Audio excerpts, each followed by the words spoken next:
What's up, culture tracking community? Janiel here. I just wanted to go over a few things regarding how to book a cruise. So first of all, I would start looking for a cruise. Usually in the winter time, it's the best time to look for cruises, or just when school is starting, because the cruise companies want to fill those ships. So something that a lot of people don't realize is that you just put about a 10% deposit onto a cruise, and then you can pay it throughout the year. They actually have cruises that they plan a year in advance, because most of the staff on their ships are there on a contract basis. Another tip that I've got is that when you book, make sure you keep checking back on those prices, because a lot of times the prices will change, and if you call back, those cruise ships will actually honor those prices that are on sale. So you can either get an onboard credit to go on an excursion, or you can get a free upgrade. I usually like the balcony rooms. I know they're so much more expensive, but it's totally worth it. If you could get about 4 people on that cruise, in that same room, it's gonna be tight. You'll probably need to get some extension cords. Make sure to check out my cruise ship packing list if you decide to book and you're gonna have those 4 people on board. There's a lot of good tips and things in that packing list. You will have a much cheaper price for the room. So that's a good way to keep the costs down. There is also, what people don't realize is that taxes and fees do come with that. I usually add about $200 to $300 on top of a cruise that I will be going on. Destination cruises are, that's where cruises go, is destinations, come on, Janiel. But I like to do ports that are within my own country because it makes it easier to get onto the cruise ship for me personally. For example, the cruise that we are taking to South America, it goes out of LA, which I found a ticket to LA for about $57. So $57 to LA, and then the cruise goes all the way down to the bottom of Chile. And so then I'll get a flight from Chile back home. Usually those type of flights from South America to the US are around $1,000. Now, if you live in Europe or somewhere like that, then you want to kind of start with, for your first cruises at least, to kind of pick a port that is near your home country. It's just going to be cheaper for you, and then you can kind of know for the future how to budget those things. So check back on the prices, look for cruises now, get people on board, get the port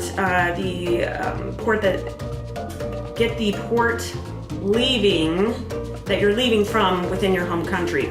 Wow. If you are a single person, there are cruise ships that do allow for single people. If you are booking on a cruise that don't typically have single people, then you will have to pay for both of those spots. So it becomes very expensive. I'll try to look up some cruise ships for you that do allow for single people. Forgot what they are now, but I will put them in the comments below.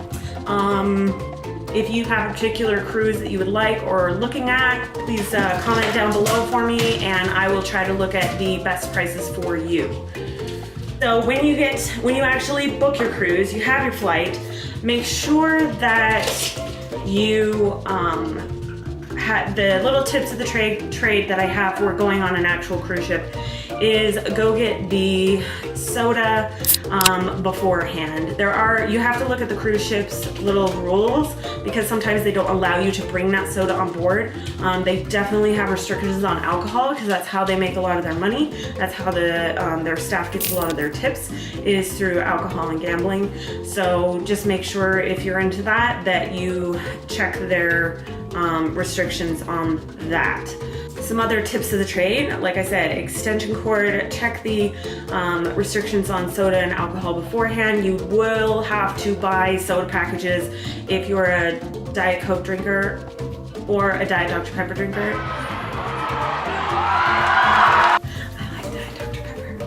So those are some of my tips on that. When you do book your cruise, make sure to note which of those ports are tendered and which are not. When there is a tendered port, you will see that a boat will have to take you from the cruise ship to the land because the waters are probably not deep enough. The tenders that go out first thing that morning are usually the ones that bought the excursions through the cruise ship. There are certain instances where you can kind of finagle your way onto that, but it's highly unlikely that you will be the first boat out. Usually they'll have you sign up for that tender the night before, so make sure you do that. Another tip I have is do your own excursions. Unless it's like an exclusive through the cruise ship. Some companies do just only go through the cruise ship so that their staff can have that regular income and make up for the off season of the cruise ships. So make sure you look into that as well. I usually am such a planner that I do my own excursions. I just make sure that whoever I book with, as far as the excursions, knows how and when I need to get back at that cruise ship. I had a really terrible experience of almost getting on the stuck on the island of Mykonos, and I didn't have my passport, the ATM, I forgot my card in the ATM. I had zero cash on me. I don't speak Greek, and it was pretty much the most terrifying thing ever. I had to throw 50 euros at this guy that I just said, get me to that cruise ship in 7 minutes and you can keep the whole thing. That's how desperate I was. They were pulling the gangplank back as we were driving up. So luckily I got there just in time because it was like that far off the dock that they put it back down for me. Hopefully my mom doesn't watch this video because I told her I was fine even though I just barely made it. Hi, Mom. Anywho, so make sure that whatever excursion that you do try to do, that you will not get lost or have a way back where you are guaranteed to get back on the boat. One other thing with cruise ships is that you cannot do laundry, and this is another reason I like those balconies. Well, you can do laundry, but it costs a heck of a lot of money. Also, the Wi-Fi costs a heck of a lot of money. If you get text messages while you're at sea, you will be charged a heck of a lot of money. It's a heck of a lot. I'm in Utah. Yes. Make sure that you talk to your phone company before you go, or put it on airplane mode, or just turn it off until you get to port. Usually once you get to port, you aren't typically charged for text messages. Facebook messaging and WhatsApp are a really good way to communicate between your family members. I usually get the AT&T, I go through AT&T and I get their passport, which is an additional $10 a day, and you can use your regular plan. It really saves me so much trouble, and I know I could always get a hold of somebody if something should happen. So I do that more as a safety, and also when I reach a certain destination, I can check in and my family will be able to see that I have checked in. Now, when you get onto the cruise ship, make sure that you know what your dinner time is. You can go to the other areas. I suggest doing the dinner time because they do some really special things at dinner. Make sure you look at the reviews on the cruise ship, the activities that would be best suited for you, your family, and if you're traveling with young children. There are days at sea that can get quite long if you are out at sea for more than 2 days. A lot of people report cabin fever, which is why I've never done the transatlantic one. I think someday I will, but I get cabin fever way too much and just want to be on land. So I guess I don't have my sea legs yet. So props to you people that could do that. Cruise ships are like floating piggy banks. So make sure that you go and you have a budget. When you get off the ship, they usually charge you afterwards, about a week after you get port back into land, because then they add up all of the expenses that you incurred on board, as well as the tips that are required for the people that work on board. Typically they only get paid so much, so I always suggest to people make sure you pay them just a little bit extra. If you're really pleased with what they did for you, that includes your dinner service members as well as the person who takes care of your room. Back to the laundry. Forgot about this. When you are able to do laundry on board for an extremely high cost, that's what I feel personally. And so what I do is I take little soap, laundry soap things, and I actually just wear my clothes into the shower, scrub that laundry soap on me a little bit with my loofah sponge, and then lay it out to dry on the balcony. That's one reason I really like the balcony. Otherwise, you can just pack your clothes, wash what's needed, and just put it on. They have little lines that you can dry it on.